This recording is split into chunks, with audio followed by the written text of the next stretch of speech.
These rich men in the world.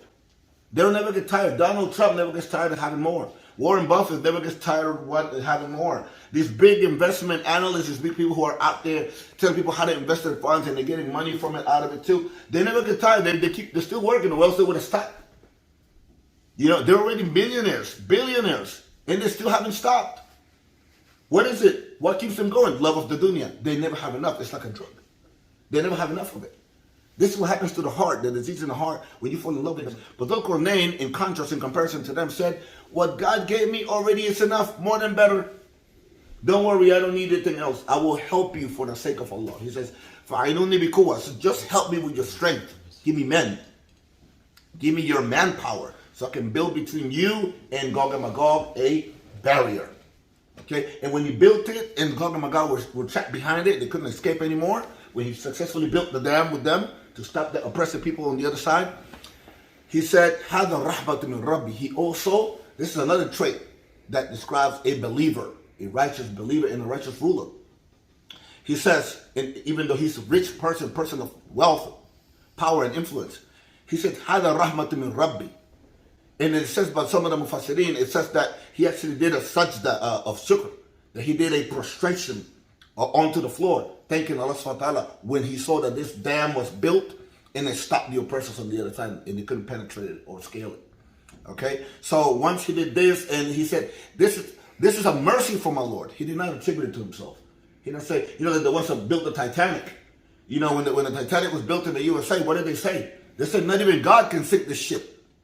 Listen to the comparison of between the righteous person when he makes a tremendous accomplishment versus the kafir, the disbeliever, the arrogant person when he makes an accomplishment. The righteous one says, this is a mercy from my Lord. I did it by the mercy of Allah. God subhanahu wa ta'ala, he allowed me to accomplish this. But what does the kafir say? Allah subhanahu wa ta'ala gives him intelligence, gives him technology, gives him, you know, mathematics, gives him all this data that he's able to use to come up with modern developments, modern advancements. And what does he say? Oh, this is from me. I did this. Little does he know, he was only a drop of sperm when he was first created. He was one cell. He was insignificant. He came out of something that later gets discarded. Subhanallah. They just happened to made it into the ovary, and Allah, out of His mercy, fed it, grew it, developed it into a humankind. He gave him intellect.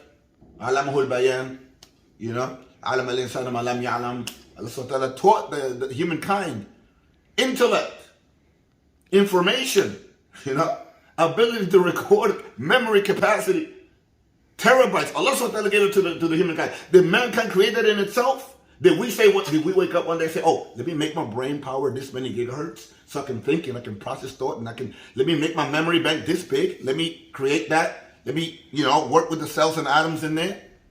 You know, my cerebellum, my frontal lobe, let me work it out.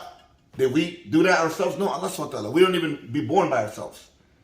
So Allah subhanahu wa ta'ala gave this to these people. And they had the audacity to say, what? Not even God can sink this ship. What happened? Allah subhanahu wa ta'ala sent His soldiers. وَلَا يَعْلَمُ جُنُودَ اللَّهِ إِلَّا هُ. La ya'lamu junud Allahi illa hu. No one knows the soldiers of Allah except Himself. No one knows who He sends as soldiers. It could be a mosquito. A mosquito killed one of the most influential rulers of the world. Another one of the bad ones. Nimrod, Namrud, alayhi lanatullah. He was destroyed by a mosquito. No one knows the junud of Allah. He could send the most insignificant thing to destroy the most biggest, colossal tyrant. SubhanAllah. Allah can use whatever He wills. So what does Allah send? An iceberg. An undetected iceberg to sink this Titanic ship from these, you know, bigotry-filled, hatred-filled, arrogant-filled people that made this ship in America and put a bunch of passengers on it, put a musical band on it, you know what I mean? Put one of the best captain on it, the best navigators on it, all the top of everything, top cooks, top chefs cooking in the kitchen, you know, shrimp, whatever, lobster. You know what I mean? Mouth watering food. They got the people going. What are they doing? They're going on a cruise. Undetected by the radar. Nobody caught the radar coming because Allah hides His soldiers. Lan tarawha. You do not see His soldiers. You know what I'm saying? And so this iceberg in the depth of the mist, in the depth of the fog, of the, I don't know if it was the Arctic Sea, I don't know where they were, but somewhere it got cold. You know what I mean? And this iceberg is there undetected by the radar, by the view of the captains. They got people standing on the poles looking. They got people back from home base, you know, scanning and looking. Nobody caught this. Nobody caught this iceberg because Allah willed it this way. He wanted to prove a point. You say, not even I can sink this boat, down you go. Strikes the iceberg, splits in half, down to the bottom of the sea. Everyone on it dead. Few survivors maybe. Okay? This is the end of the people who do not believe.